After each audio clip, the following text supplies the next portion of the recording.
Nofreski is now on Zoom as well. Great, thank you. All right, we are all back with the same appearances with the addition of Attorney Nofreski, I believe. Let me make sure that Attorney Labrie is here. She is. Here to. All right. What is the status, please? Judge, we've asked Attorney Nofreski to join in this hearing this afternoon to make further argument. Thank you, Your Honor. So wait, now, are we relitigating the motion I already ruled on? Yes. And is there something new that I haven't already considered? Yes, we believe so. Attorney Nofreski will address the issues that we don't think this court considered. All right. Go ahead, Attorney Nofreski. So the state denied the request of the parties for plea counts 3 and 6, based primarily on finding that it was not in the public's best interest. There's kind of two things about Kenyon that I believe haven't been addressed by the court. First, Kenyon is can you hear me okay? I can. I would like to speak Oh, over. could you please speak up a little bit for the court reporter? Thank you. So Kenyon was based on a kind of very different procedural perspective, where the state wanted to dismiss a case to refile as a felony, and the court, acting under 970.03, said no, I think this is more appropriately a misdemeanor, and refused the amendment and the dismissal. Sure. And second, But that's, I mean, Kenyon was cited at great length in Conger, which is far more applicable factually to what we're talking about here. That's, Conger is 2010 WI 56.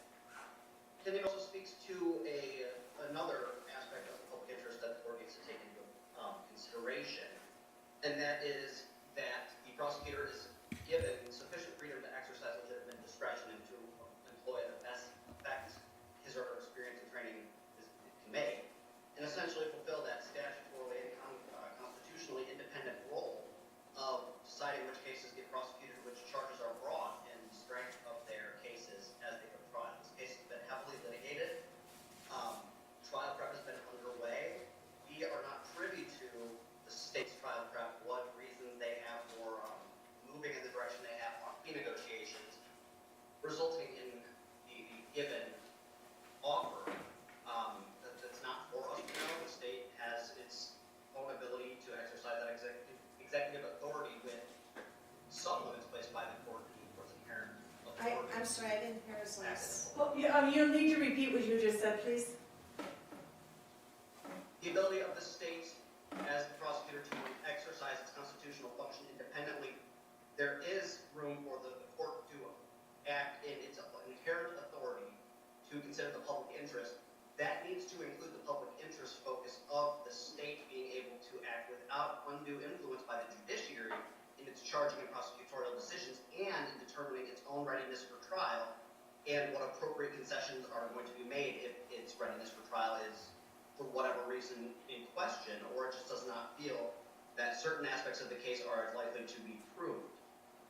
So here, the state has come to us with a plea agreement. We brought it before the court. It is a count that has already been charged. It's already been prelimed. Mr. Hauschultz would like to enter his guilty plea as to that count, with the rest dismissed and read in. And the prosecution, the state agrees that that is a just result. And the court is saying no, simply because of objections of a victim and general feelings that it is not a strict enough punishment. The other problem with that is the court seems to be predisposed to how this case should play out or should resolve. If the court is saying this punishment, this set of charges, is not severe enough for the court's liking, you are suggesting that you believe after trial additional counts will be convicted. Whereas that's obviously inappropriate for a judge to comment on for a trial, and it's certainly not assured in this case, where there are 8 different counts, any or all of which could be not guilty.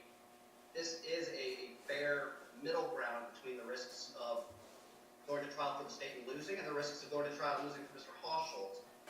And so we would ask the court to reconsider, especially based on the independent exercise of prosecutorial discretion by the state, that I think the court has not taken into consideration in its ruling so far.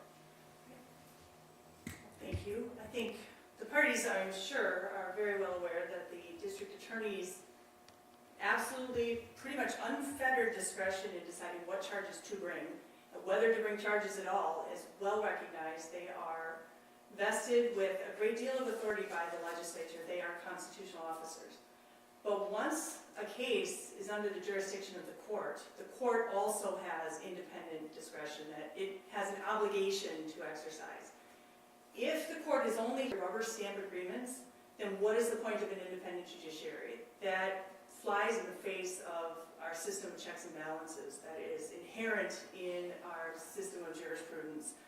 So I do reject that argument. This is also extremely clear in the cases, including going back to 1935 with Geither, which I believe is Guither versus Milwaukee at 217 Wis 334. The court's authority is invoked once a criminal complaint is filed. The DA absolutely has a great deal of discretion in what to take to trial, what plea agreements to reach, whether to dismiss, whether to enter into plea agreements. But it's not unfettered authority at that point. The argument that I've already decided what a sentence should be is also misplaced. I have no idea what the sentencing arguments would be. I have no idea what the parties would say. I don't even know what the recommendations are as to sentencing. I have no idea what I would ultimately impose if I accepted this plea agreement or if one charge was convicted at jury trial. I don't know what a jury would do. There's always a risk that there could be an acquittal and we won't even get to sentencing. That is the risk of our system of a jury by our peers. And that's a risk the state takes and the defense takes in determining whether to go to trial. That doesn't mean that I am bound by a plea agreement. And the case law is very clear on that point. Did you want to be heard again, sir? Yes, there is another case that I want to point the court to that is one of the most recent Court of Appeals decisions that kind of addresses this issue. It is not published. It was a one-judge decision. That's State versus Rivera. So it's not even citable as persuasive because it's a one-judge decision? It certainly can tell you the flavor of the Court of Appeals take on these issues. It's a District 2 decision. I don't know what point you're going to make with a one judge. So one Court of Appeals judge has an opinion. What I'm bound by are these binding Supreme Court precedents. Well, I guess this is the state's argument. I haven't had to make it before in the role of a prosecutor.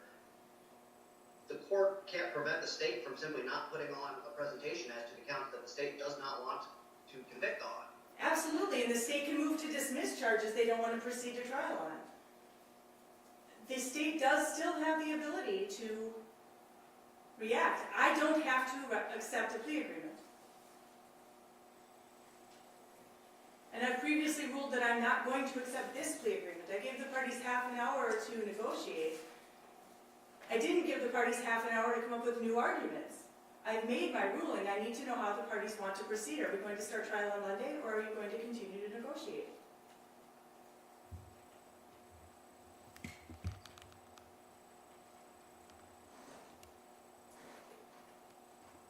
Well, we've reached an agreement, Judge. You're telling us you're not going to accept it. Right. Are you telling us today the court would allow the state to dismiss if they choose to not proceed to trial on counts 1, 2, 4, and 5? That's not what I'm saying. That's not what's before me. I'm saying that if the state makes a record that they don't feel that they can proceed on a charge, then make that record. That's not what's here. That is not what I'm being told. I'm told that in trial preparation, the state has determined that this is a fair plea agreement, and the defense agrees. I do not accept this plea agreement. So are we going to have a trial on Monday, or are you going to continue to negotiate? Well, I think that we need to hear from the state as to whether they want to dismiss counts 1, 2, 4, and 5, and then And then we can have a trial on the other charges? Is that what you're suggesting? the other 2 charges Mr. Hauschultz can plead guilty to. I'm not accepting this plea agreement. You want him to go to trial on the only 2 remaining? I want you to determine what you're going to do in light of this ruling. Well, since we've spent the last 2 days negotiating and doing other things, we'd ask for a delay on the start of the trial. We can start on Tuesday morning. We can have the motions that were going to be heard right now, we can hear them on Monday. The court still didn't issue its rulings on the certain issues like the social worker testimony. Right, that's what we were going to do today, if you will recall, and you said that we were going to enter a plea. We're not doing that now. I'll rule on them on Monday. We'll have a motion hearing, we can start at 10 o'clock. The clerk indicated in a note that you were going to rule on the social worker. And then I was told there was a plea agreement. As I told you in November, I've been in jury trial for the last 2 weeks, and we didn't have time for another motion hearing. We can do it on Monday. They'll start trial on Tuesday. And we are adjourned for now.